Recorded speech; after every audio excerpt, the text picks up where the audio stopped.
mas eu sou o pai de Bento, sou Marcos, sou publicitário e administrador. Estou na Refazenda há quase 18 anos já. A Refazenda é uma empresa familiar de confecção. A gente está junto aí nesse polo têxtil, você no aviamento, eu na confecção, enfim. E eu sou a segunda geração da empresa. A empresa tem quase 30 anos, né?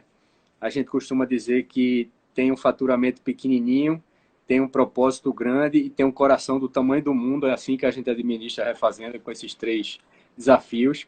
E imagina que os três podem crescer, né? Agora a gente sofreu um baque no faturamento de quase 85%, 87,2% na verdade, Exatos. quase 90% de queda. Não.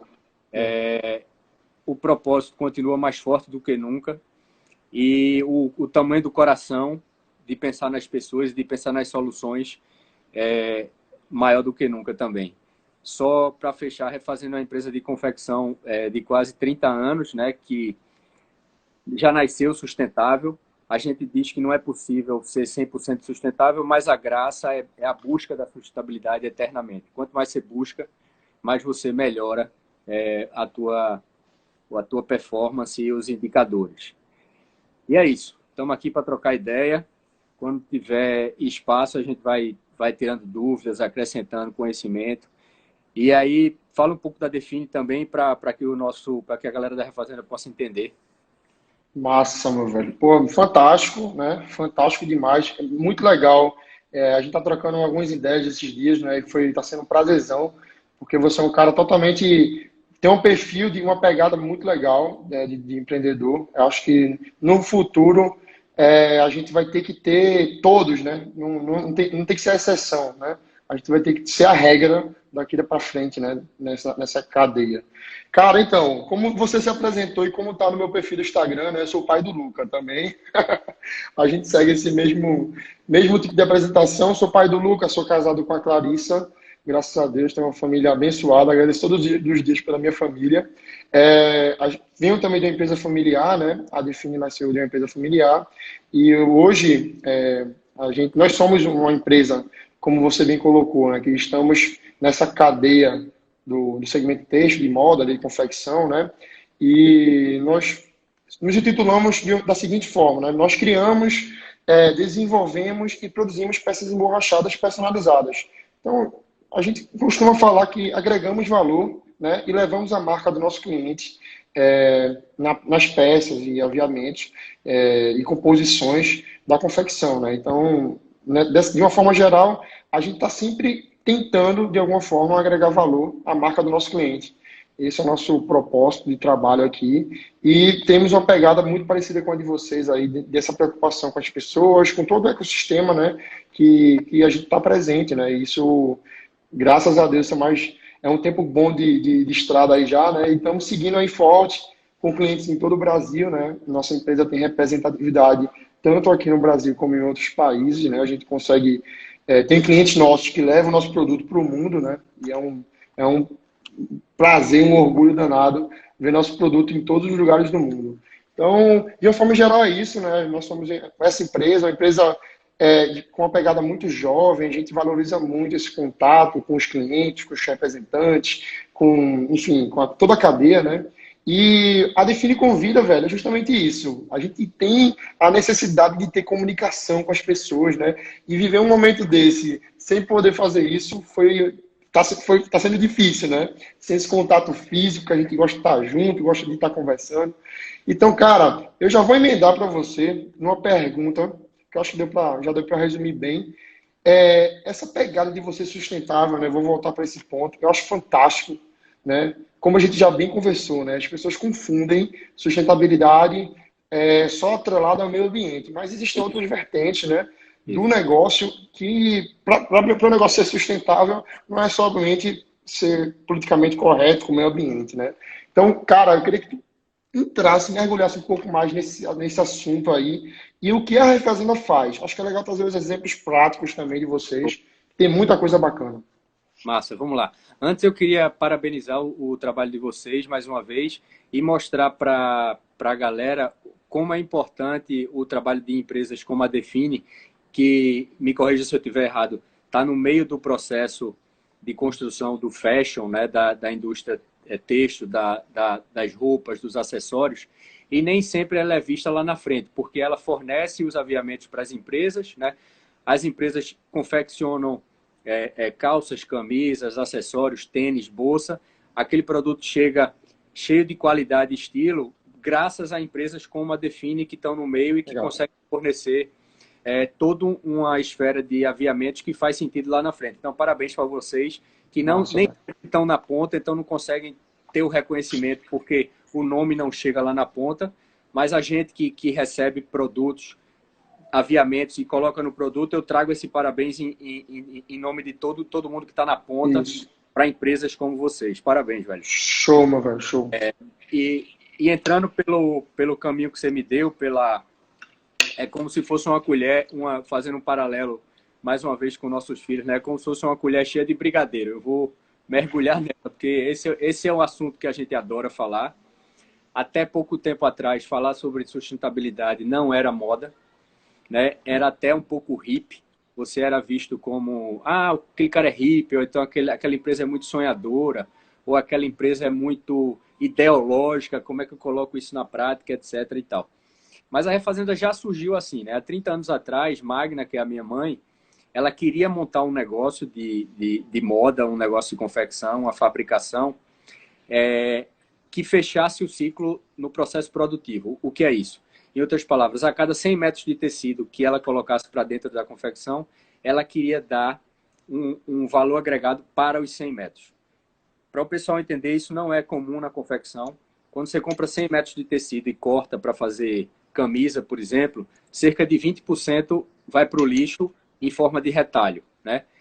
E retalho, para a gente, Cadu, é uma matéria-prima tão nobre quanto o tecido completo. Sendo que é mais ela difícil. Ela faz parte do processo, né? E é uma matéria-prima igual a grande, sendo que menor, né? E por que as pessoas não trabalham com isso? Porque dá muito mais trabalho, né? Você reorganizar esses retalhos, fazer com que eles tenham um significado e agregar valor, dá muito mais trabalho do que você descartar. E veja que eu estou falando descartar ainda que de forma consciente, tá? Descartar para uma empresa que vai reciclar, que vai fazer um trabalho digno. Não estou falando nem de lixão, nem nada. Estou falando que dá muito mais trabalho você pensar ainda para quem descarta de maneira consciente. Então, o segredo da Refazenda é esse. Dar usabilidade para 100% da matéria-prima com valor agregado, tá? A gente gosta muito de dizer também. Como é que funciona na prática? Eu compro lá 100 metros de linho, faço os vestidos de linho. Depois que eu corto esses vestidos, vão sobrar entre 30% a 20% de retalhos do linho, tá? Esse é o processo, esse é o ponto da Refazenda que é mais demorado, porque é o redesign, a ressignificação, é o repensar com aqueles retalhos. E a partir daí, basicamente, a gente tem 3 caminhos, que são fazer aviamentos para o próprio vestuário, detalhes como bolso, intertela, gola e etc., que são segredos internos da peça. Fazer acessórios através da técnica de upcycling. Os nossos acessórios como pulseira, chapéu, colares, entre outros, são feitos todos com upcycling. E o terceiro caminho da gente é um trabalho de cooperativa, de associação, é um trabalho em conjunto com cooperativas de artesãs, que a gente leva esses retalhos. Essas artesãs transformam mais uma vez em aviamentos, em bolinhas, em coisas lúdicas, em pedaços de patchworking, por exemplo, que depois a gente volta para a fábrica e encaixa no vestuário, né? Então, com isso, a gente zera esse ciclo. Ou seja, né, é um trabalho que ninguém quer fazer, né? É um trabalho que ninguém quer fazer, né? Porque ele... Exato. Mas porque ele dá muito trabalho. Você precisa errar e acertar muito até chegar nesse segredo, né? Isso custa muito caro. Então, isso conta um pouco por que a peça da Refazenda chega na ponta num preço mais alto. Porque o tempo e o conhecimento sobre aquela peça é bem mais caro do que o tecido em si, sabe? As pessoas tendem a olhar para a matéria-prima. Essa matéria-prima nem é tão cara, não. Mas as pessoas que estão por trás são altamente treinadas, passaram anos e anos se capacitando para fazer aquele trabalho, recebem um salário digno e é isso que faz o produto crescer no custo. Então, resumindo, o começo da gente na sustentabilidade foi essa ideia de Magna da minha mãe de dar conta 100% do ciclo da matéria-prima, né? E ela certo. imaginava que existiam dois caminhos. Existia o caminho das empresas que poderiam reciclar e o das empresas que poderiam evitar problema para o meio ambiente. Ela escolheu o do evitar, uma vez que ela dá conta do ciclo, a gente dá conta do ciclo inteiro, né? Tem empresas maravilhosas como vou lembrar o nome aqui, uma empresa no interior de São Paulo, que faz o outro trabalho, que faz o trabalho da reciclagem. Ela pega restos de tecido das outras confecções e faz fardamento industrial a partir desse trabalho, que é tão difícil quanto e é tão nobre quanto, mas eles focaram que o deles seriam só aproveitando o que as outras empresas não fabricam. Daqui para o final da conversa eu lembro e a gente escreve aqui para quem quiser pesquisar sobre eles. Massa, massa. Tá? Mas, sem dúvida, assim, eu particularmente não conheço, né? A gente roda bastante.